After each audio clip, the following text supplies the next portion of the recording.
And I took note, as I'm sure you did too, of the encouraging words spoken here by the President of Indonesia.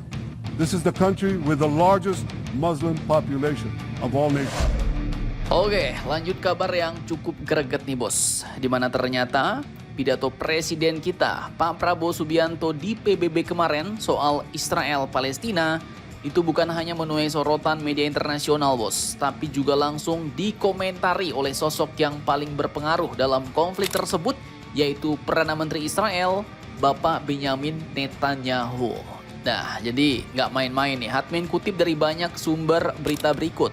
Jadi saat Netanyahu naik ke podium pidato PBB pada Jumat 26 September 2025 kemarin, suasana aula sidang Majelis Umum pun langsung terlihat janggal.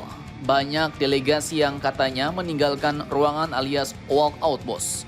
Meninggalkan kursi-kursi kosong. Ada yang bilang boykot, ada pula yang menyebut karena jadwal padat. Yang jelas, suasananya terasa dingin.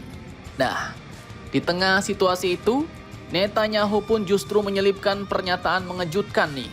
Di mana dalam pidatonya, ia pun ternyata turut memuji pidato presiden kita, pidato Pak Prabowo, yang dianggapnya penuh semangat dan optimisme bos. Netanyahu menyebut Indonesia sebagai negara muslim terbesar di dunia dan menilai ucapan Pak Prabowo bisa menjadi tanda apa yang bakal terjadi di masa depan. Ia katakan, saya mencatat kata-kata penuh semangat Presiden Indonesia, ujar Netanyahu. Nah loh, ini kira-kira apa nih yang membuat Netanyahu terfokus pada pidato Pak Prabowo?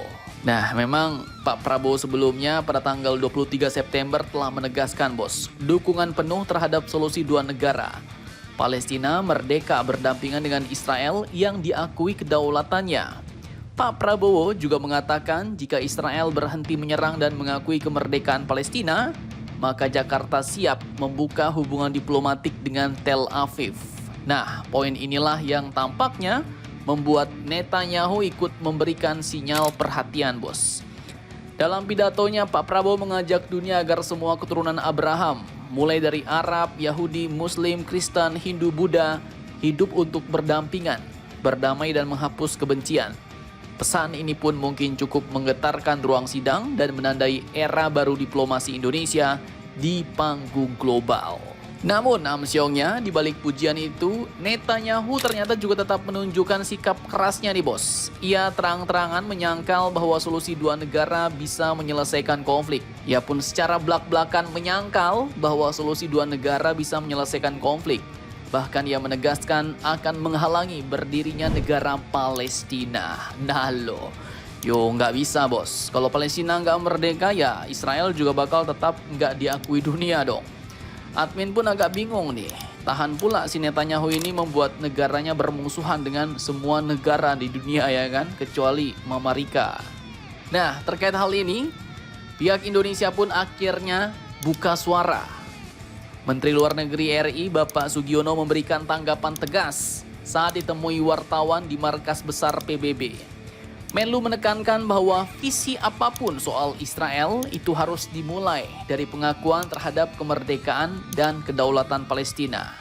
Kita tidak akan bicara apapun, kita tidak akan bicara yang lain sebelum ada pengakuan itu, tegas beliau. Bapak Sugiono pun juga menegaskan bahwa apa yang disampaikan oleh Netanyahu itu adalah posisinya dia. Nah, jadi jelas nih bos.